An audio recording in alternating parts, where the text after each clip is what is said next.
मेरा 20 साल का नौकर रामू हमेशा मेरे आगे पीछे घूमता रहता था। मैंने उसे छोटा समझा था, लेकिन एक दिन उसने मुझसे कहा, मालकिन, मुझे छोटा समझने की गलती मत कीजिए। उस रात जब मैंने उसे देखा तो मैं आश्चर्यचकित हो गई थी, क्योंकि उस रात रामू ने 20 साल के लड़के की तरह नहीं, बल्कि 30 साल के आदमी की तरह मेरा। हेलो दोस्तों, आज की इस अनोखी कहानी में आप सभी का स्वागत है। जब से रामू मेरे पास सोने लगा था, तब से मेरे शरीर में बदलाव आने लगे थे। मुझे लगा था कि रामू छोटा है और उसे कुछ समझ नहीं आता होगा, लेकिन धीरे धीरे उसके असली रंग मुझे दिखने लगे। मैंने कभी सोचा भी नहीं था कि 20 साल का लड़का मेरी तरह की 40 साल की महिला को इतना सुख दे सकता है। रामू 20 साल का था। उसे मैं गांव से अपने घर काम के लिए लाई थी। मेरे घर में सिर्फ मैं और मेरा 1 साल का बेटा था। जब मैं काम पर जाती थी तो रामू मेरे बच्चे की देखभाल करता और वह मेरे घर में ही रहता था। मैं बिना शादी के मां बन गई थी। मेरे प्रेमी ने शादी का झांसा देकर मुझसे प्रेम का खेल खेला। जब मैं गर्भवती हो गई तो मैं उसके घर गई और वहां मैंने देखा कि उसकी शादी हो रही थी। उसने मुझसे प्रेम का नाटक किया और किसी और लड़की से शादी कर ली थी। मेरे पेट में पल रहे बच्चे को मारने का मेरा मन नहीं हुआ, और जब मैंने गर्भपात कराने का सोचा, तब तक समय निकल चुका था। मैं 5 महीने की गर्भवती हो चुकी थी। मेरे माता पिता ने मुझे और मेरे बच्चे को स्वीकारने से इनकार कर दिया। तब मैं अकेली रहने लगी।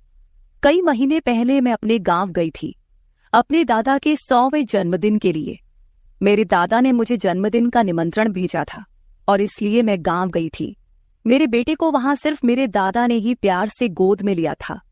आरव उनके पास खेल रहा था। तभी ऑफिस से मेरा फोन आया और मैं कुछ देर के लिए फोन पर बात करने के लिए बाहर चली गई। जब मैं वापस आई तो मेरा आरव दादा के पास नहीं बल्कि घर के एक नौकर के पास था। मैंने देखा कि आरव उस नौकर के पास अच्छे से खेल रहा था। मैंने अपने बच्चे को उस नौकर से लिया और वहां से जाने लगी। तभी उस नौकर ने मुझे रोका। वह कहने लगा, मालकिन, मुझे थोड़ी मदद चाहिए। मुझे पैसे की नहीं बल्कि काम की जरूरत है। उसने अपना परिचय दिया और कहा, मैं रामू हूं। मैं इस घर में गाय भैंस के गौशाले की सफाई का काम करता था, लेकिन अब बड़े साहब गाय भैंस बेचने की बात कर रहे हैं। अगर आपके पास कोई काम हो तो दीजिए। मुझे काम की बहुत जरूरत है। मेरे माता पिता भी मजदूरी करते हैं। मुझे काम की बहुत जरूरत है। तब मैंने कहा, मेरे बच्चे की देखभाल का काम है, लेकिन इसके लिए तुम्हें शहर चलना होगा। इस काम के लिए मैं तुम्हें 5,000 रुपये महीना दूंगी। रामू मेरे साथ शहर आने के लिए तैयार हो गया। आरव उसके साथ अच्छे से रहता था और यह देखकर मैंने रामू को अपने घर लाने का फैसला किया। रामू तब से मेरे घर में ही रहने लगा। उसने कहा कि हर 4 महीने बाद जब थोड़े पैसे जमा हो जाएंगे, तब वह अपने गांव जाएगा। रामू दिन भर मेरे बच्चे की अच्छे से देखभाल करता और घर के कामों में भी मेरी मदद करता। रामू को घर आए 1 महीना हो चुका था और इस 1 महीने में उसने मेरा दिल जीत लिया था। उसकी देखभाल से मेरे बेटे की सेहत भी सुधर गई थी।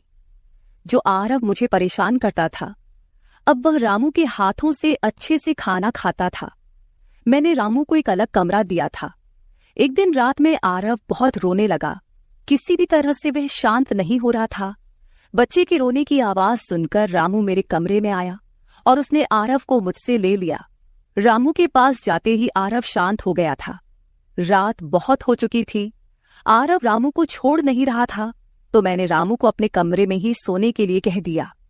सुबह जब मैं उठी तो आरव रामू से लिपटकर सो रहा था। उस रात के बाद से रामू आरव के लिए मेरे कमरे में सोने लगा। रामू के आने के बाद सब कुछ अच्छे से चल रहा था।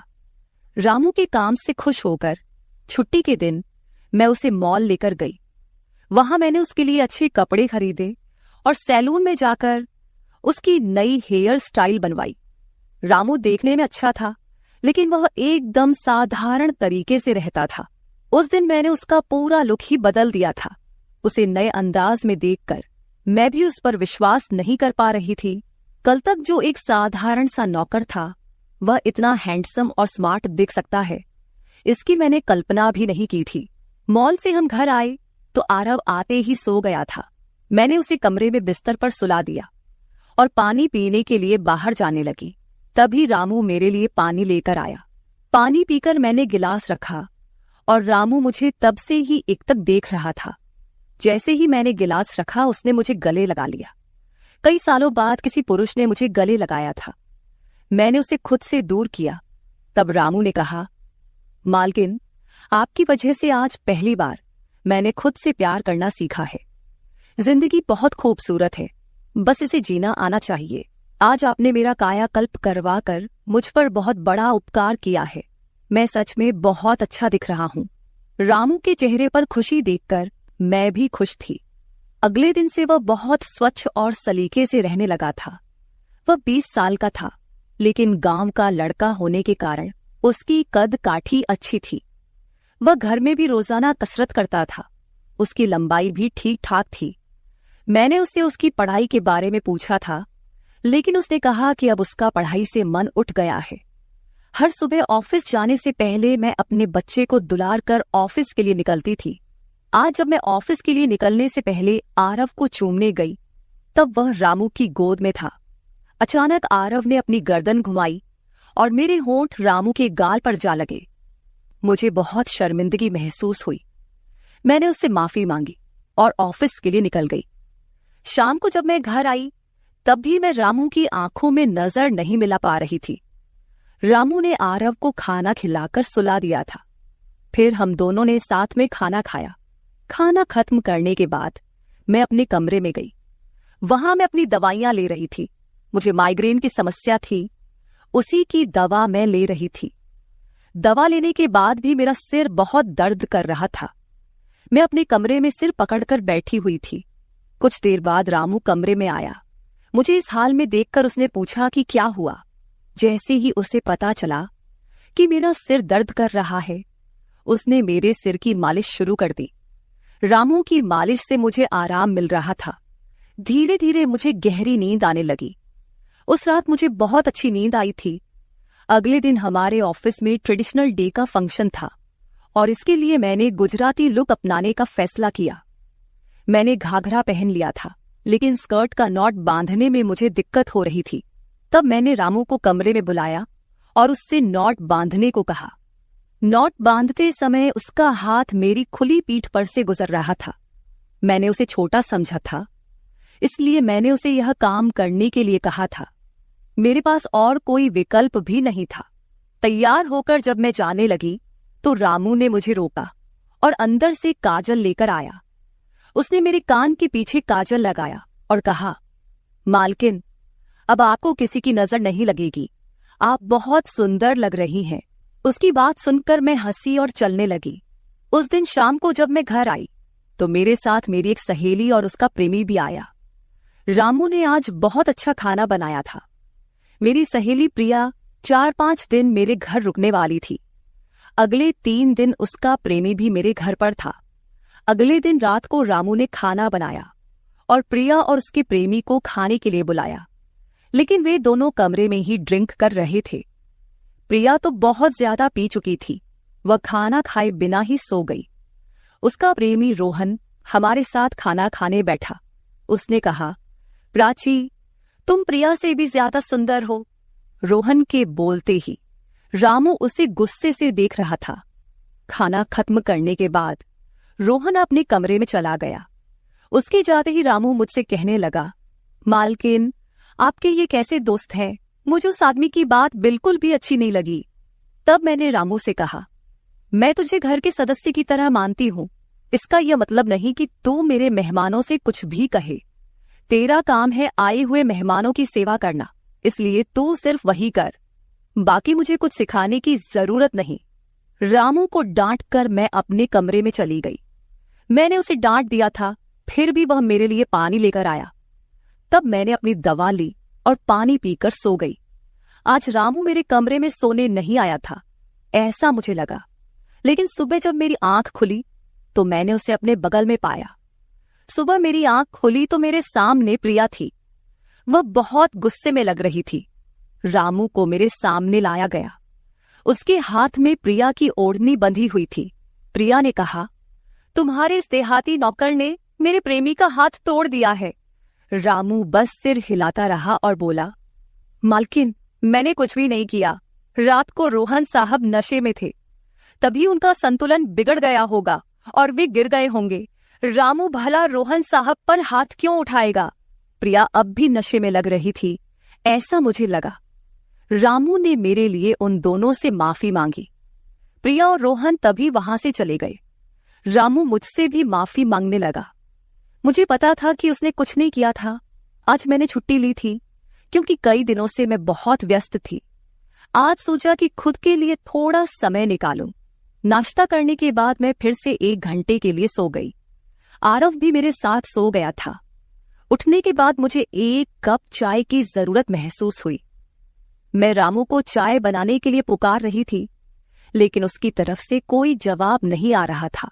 उसे ढूंढते ढूंढते मैं उसके कमरे में गई। वहां जाकर देखा कि रामू अभी अभी नहाकर बाथरूम से बाहर आया था। उसने शर्ट नहीं पहनी थी। मैंने पहली बार उसे इस तरह देखा। रामू का शरीर बेहद मजबूत था। उसका शरीर किसी योद्धा की तरह दिख रहा था। मैं उसे टकटकी लगाकर देख रही थी। मुझे उस वक्त कोई होश नहीं था। कई सालों बाद मैं किसी जवान पुरुष को इस तरह बिना कपड़ों के देख रही थी। मैं उसे टकटकी लगाए देख रही थी। तभी रामू ने मुझे आवाज दी। वह मेरे सामने शर्ट पहनकर खड़ा था, फिर भी मैं अपनी सुध-बुध खोए उसे देख रही थी। उसने मेरी आंखों के सामने चुटकी बजाई। तब मैं होश में आई और उससे कहा कि मेरे लिए चाय बना दे। आज घर में ही थोड़ा खुद का स्किन केयर करने का सोचा, इसलिए दोपहर के समय मैं अपने कमरे में अपना पार्लर चलाने लगी। उस समय मैंने शॉर्ट्स और गाउन पहन रखा था और मैं अपने पैरों का वैक्सिंग कर रही थी। वैक्सिंग करते समय गलती से मैंने थोड़ा ज्यादा गर्म वैक्स अपने पैर पर लगा लिया, जिससे जलन हुई और मेरे मुंह से तेज आवाज निकल गई। मेरी आवाज सुनकर रामू दौड़ता हुआ मेरे कमरे में आया। उसने मेरे जले हुए पैर को देखा। उसने मेरे पैर से गर्म वैक्स हटाया और वहां क्रीम लगा दी। उसके हाथ बार बार मेरे पैर पर अनजाने में फिर रहे थे और उस वक्त मेरे मन में जो भावनाएं उत्पन्न हो रही थीं, उन्हें व्यक्त करना मेरे लिए मुश्किल हो रहा था। रामू की नजर मुझ पर पड़ते ही मैं दर्द से कराह उठी। मुझे इस हालत में देखकर उसने कहा, बाई साहब, अब आप बस आराम से लेट जाइए। आपको जो भी करना है मुझे बताइए, मैं आपकी मदद कर दूंगा। मैंने उसे मेरे दूसरे पैर का वैक्सिंग करने को कहा। रामू ने जैसा मैंने बताया वैसा ही किया। उसने मेरे चेहरे की मसाज भी कर दी। उसके स्पर्श से मुझे बहुत आराम मिला। आज का छुट्टी का दिन मेरे लिए आरामदायक बीता। रामू में हर गुण भरा हुआ था। वह किसी भी काम में पीछे नहीं था। आज रात मैंने उसे मेरे कमरे में सोने के लिए मना कर दिया। दिन भर मैं घर में नहीं होती, कम से कम रात को तो मुझे मेरे बच्चे के साथ अकेले समय बिताना चाहिए। हर बार रामू का आना मुझे पसंद नहीं था, इसलिए मैंने उसे कमरे में सोने के लिए मना कर दिया। इस तरह दिन बीतने लगे। कुछ दिनों तक रामू के बिना आरव रात को सो नहीं पाता था, लेकिन धीरे धीरे उसने रोना बंद कर दिया। मुझे अपने अंदर कुछ बदलाव महसूस होने लगे थे। सुबह उठते ही मेरा शरीर बहुत दुखने लगता था। अचानक ये सब क्यों हो रहा है, समझ नहीं आ रहा था। कुछ दिनों में मेरी शारीरिक पीड़ा इतनी बढ़ गई कि मुझे बिस्तर से उठने की भी इच्छा नहीं होती थी। तब मैंने ऑफिस से 1 हफ्ते की छुट्टी ले ली। कुछ दिनों आराम किया, शायद थोड़ा ठीक हो जाऊं। अब पूरा वक्त आरव रामू के साथ रहता था। जब उसे भूख लगती तो वह बीच बीच में मेरे पास आ जाता। आज मैं अपनी कमर पकड़कर बैठी थी। रात को रामू पानी लेकर मेरे कमरे में आया। मेरी कमर पर हाथ देखकर उसने समझ लिया कि मुझे बहुत तकलीफ हो रही है। रामू ने कहा, बाई साहब, अगर आपको कोई आपत्ति ना हो तो मैं आपकी कमर की मालिश कर देता हूं। मेरी कमर इतनी दुख रही थी कि मैंने उसकी मालिश के लिए हाँ कर दी, लेकिन उससे पहले मैंने अपने कमरे की लाइट बंद कर दी। छोटे 0 बल्ब की रोशनी में मेरी कमर उसे नहीं दिखेगी, इसलिए मैंने कमरे की बड़ी लाइट बंद करके 0 बल्ब जला दिया। वह जब मालिश कर रहा था मुझे बहुत आराम मिल रहा था। मालिश करने से मेरी पीड़ा जैसे झट से गायब हो गई थी। मालिश करते समय रामू ने मुझसे पूछा, बाई साहब, आपको आरव के पिता की कभी याद नहीं आती? आप इतनी सुंदर और जवान होकर भी अभी तक अकेली क्यों हैं? उसके सवाल का मेरे पास कोई सही उत्तर नहीं था। मैंने उससे कहा कि शायद तुम्हारे सवाल का उत्तर मेरे पास नहीं है। उस सवाल पर वहीं विराम लग गया। रामू की मालिश से मुझे अच्छी नींद आ गई थी। अगले 2 दिन बाद वह तारीख थी जब मैंने अपने प्रेमी से मुलाकात की थी। आखिर वह दिन आ ही गया। उस दिन मैंने दिन भर अपने मन को किसी न किसी काम में व्यस्त रखने की कोशिश की, लेकिन रात के अंधेरे में मुझे अपने प्रेमी की बहुत याद आ रही थी। आज वह मेरे साथ नहीं था, लेकिन वह मेरे बच्चे का पिता था। आरव को देखकर मुझे रोज उसकी याद आती थी और आज मैं अपनी भावनाओं को छुपा नहीं पाई। मैं अपने कमरे में जोर जोर से रोने लगी। आरव पास में सो रहा था, इसका भी मुझे ध्यान नहीं रहा। मैंने आज अपनी दवाइयां भी नहीं ली थीं। रामू पानी लेकर मेरे कमरे में आया। मुझे रोते हुए देखकर उसने मुझे पानी पिलाया। जब मैं शांत हुई तो उसने मुझे दवाइयां दी। मेरे रोने की आवाज से आरव हल्का हिलने लगा। वह जाग न जाए, इसलिए रामू मुझे अपने कमरे में ले गया। वहां जाकर मैंने उसे कसकर गले लगा लिया। ऐसा लग रहा था कि मैंने अपना होश खो दिया था। मेरा रोने का कारण सुनकर रामू भी शांत हो गया था। वह लगातार मेरे आंसू पोंछ रहा था। रोते रोते मैंने उसका कंधा पकड़ लिया। धीरे धीरे मैंने उसे और करीब खींच लिया। मैंने उससे कहा, रामू, आज की रात मैं तुम्हारे साथ बिताना चाहती हूं। तब रामू ने कहा, भाई साहब, मैं अभी छोटा हूं, मुझे कुछ भी नहीं आएगा। उसकी बात सुनकर मैंने उसे और पास खींच लिया। उस रात मैं उसके कमरे में थी, लेकिन सुबह जब मैं उठी तो वह मेरे पास नहीं था। उसकी शर्ट वहीं पड़ी हुई थी। जब मैं बाहर गई तो मैंने देखा कि रामू मेरे बच्चे को दूध और बिस्किट खिला रहा था। मुझे आरव का ख्याल नहीं आया था, लेकिन रामू ने नहीं भुलाया। उसने हम दोनों माँ बेटे को खुश कर दिया था। रात की थकान के बाद मैं सुबह देर से उठी थी। दिन भर रामू ने मुझसे नजरें नहीं मिलाईं। आज प्रिया मुझसे मिलने घर आई थी। वह रामू की तरफ देख भी नहीं रही थी। रामू ने उसे पानी दिया और कमरे से बाहर चला गया। थोड़ी देर बातें करने के बाद प्रिया जाने लगी। जाते समय उसने मुझसे कहा, जितनी जल्दी हो सके अपने नौकर को यहां से निकाल दो। वह दिखने में जितना मासूम लगता है उतना है नहीं। उसकी बात का मैंने खास ध्यान नहीं दिया। रोज की तरह रात को खाना खाने के बाद रामू ने मुझे पानी का गिलास मेरे कमरे में लाकर दिया और उसने आरव को भी सुला दिया था। आरव आज बाहर हॉल में झूले में सो रहा था। रामू उसकी देखभाल कर रहा था। मैंने अपने कमरे की लाइट बंद कर दी और सो गई। कुछ समय बाद मुझे आरव की आवाज सुनाई दी। उसकी आवाज से मेरी नींद खुली। मैं उठने वाली थी कि तभी उसकी रोने की आवाज बंद हो गई। कुछ समय बाद मुझे अपने कमरे का दरवाजा खुलने की आवाज सुनाई दी। मैं चुपचाप सब देख रही थी। रामू मेरे कमरे में आया था। उसने मेरे पास आकर यह देखने की कोशिश की कि मैं सो रही हूं या नहीं, और फिर उसने मेरा मोबाइल उठाया। उसकी वह खोजबीन देखकर मैंने जल्दी से कमरे की लाइट ऑन कर दी। मुझे जागता हुआ देखकर वह चौंक गया। मैंने उसके हाथ से अपना मोबाइल छीन लिया। मैंने उससे कहा, रामू, ये सब क्या चल रहा है? तुम इस वक्त यहां क्या कर रहे हो? वह कुछ नहीं कहकर वहां से जाने लगा, लेकिन मैंने उसे इतनी आसानी से छोड़ने का इरादा नहीं किया था।